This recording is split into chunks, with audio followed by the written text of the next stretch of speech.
On Taiwan Talk this week.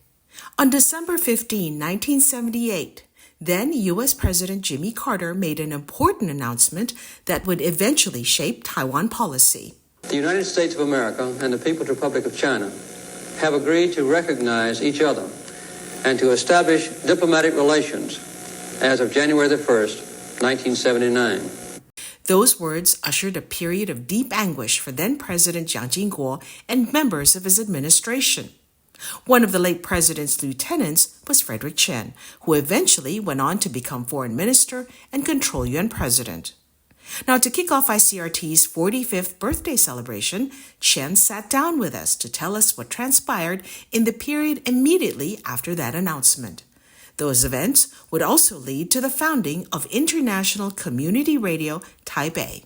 December 15th, 1978 was a Friday, and that is a very important point. It's a Friday.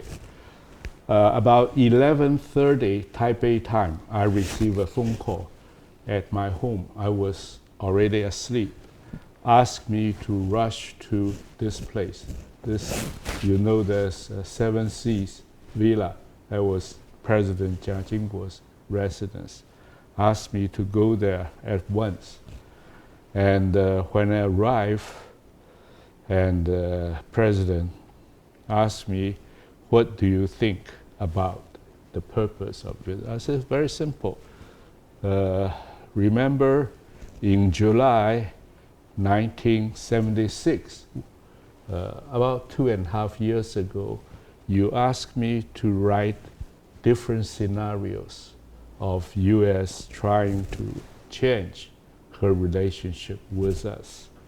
I had 10 scenarios, from dual recognition to switch to embassy in Beijing, consulate general in Taipei, etc. You can find many ways.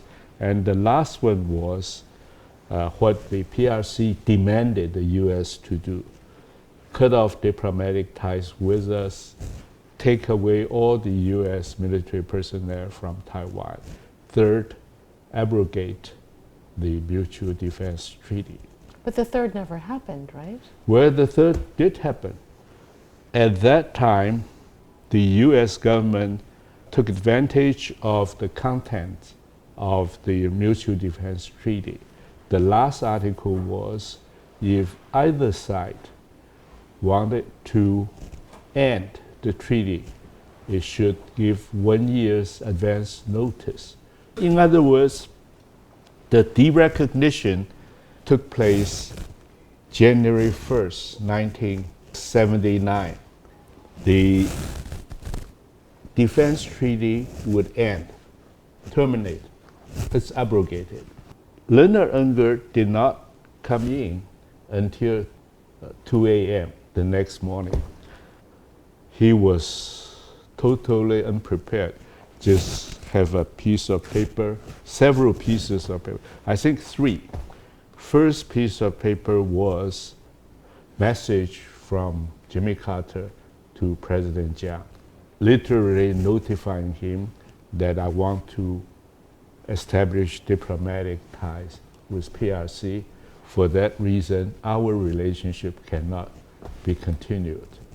But otherwise, we hope we could still maintain people-to-people relations, unofficial. When was the hard stop for you? I mean, obviously, you know, the relationship as it is today is a little bit different. It was very bad.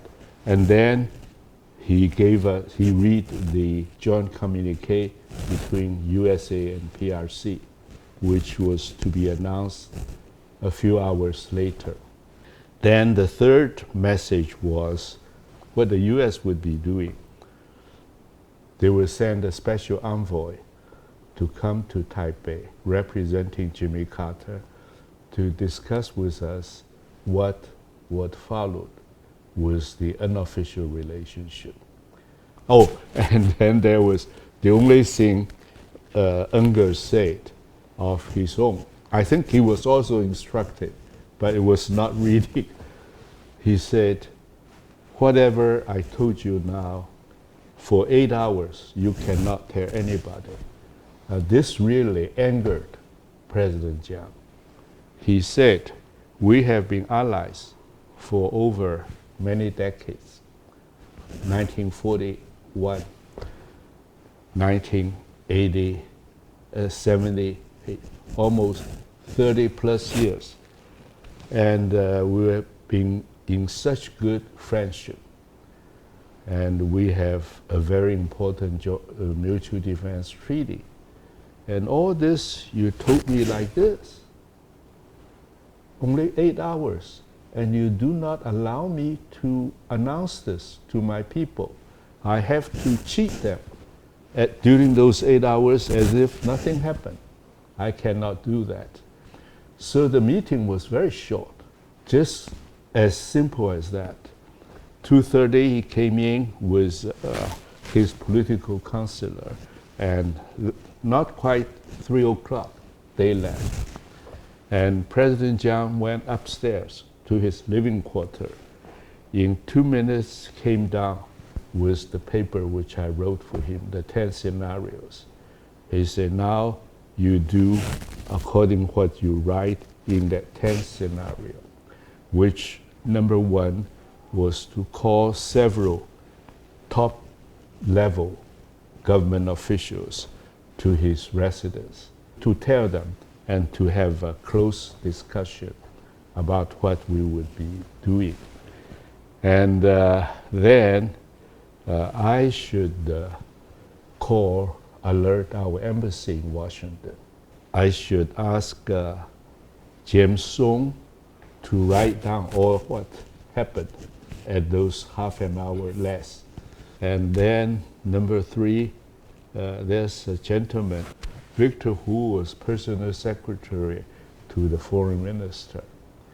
And he would be drafting cables to alert all our missions overseas. Do you remember what the cables said, the ones that you sent out? The cable was just simply announce what happened just a few hours ago, and that the derecognition date would be January 1st, 1979. Until then, they still enjoy full diplomatic privileges and immunities. They should be very quiet, not to get excited, and calm everybody down. You had 2 weeks from the time you were told until the time it ended. What did the 2 weeks, what was the entire process of unwinding the relationship? Well, the 2 weeks were a very difficult time, very hard time. First of all, our media took advantage of this thing, attacked the government, saying that they asked the State Department. State Department say, we have been telling you about this, we have been preparing about this for many years, and you didn't do anything. But it's all wrong. The truth of the matter was, we thought about this. And personally, I discussed with the foreign minister about the event that would be coming, which did come. And the foreign minister replied me with one sentence. When the person have not died, how can you near the coffin? 人还没死，怎么把棺材就钉起来了？ So we have to do everything very confidentially. But we gathered a lot of papers. I have a large desk, and all the departments, various departments, taking the papers that I've asked them to prepare. This included our past experience, our past cases of breaking up diplomatic ties. What did we do? How did we negotiate? What did we get? pile up in front of my desk, 6 piles. It was more than 1 foot per pile. It must be 2 foot per pile. We prepared much more, but we couldn't tell anybody. So we went through all those papers, and I drafted all the things we needed to negotiate with the U.S. Unger made a call to me on the 19th, because 15th was Friday, 16th, 17th, weekend, 18th, I don't know what, 19th, he made a formal call to me. The only thing he asked me of was, over the last few days, I heard many of our countrymen told us that they were scared. Everywhere they went, people were very nasty to them. They are worried about their safety. And they are also worried if they stay here, all the past privileges would no longer be there for them to enjoy. I told him, don't worry because of this happened. We're still friends. We will treat your people with courtesy and respect. And their safety is our responsibility. You can quote me saying that there will be no harm to them anywhere they go. There are a lot of things we also wanted you to do. Same as you worried about your people, I am worried about my people in U.S. When the PRC set up their embassy and consulates everywhere, they would try to harass our people who supported us.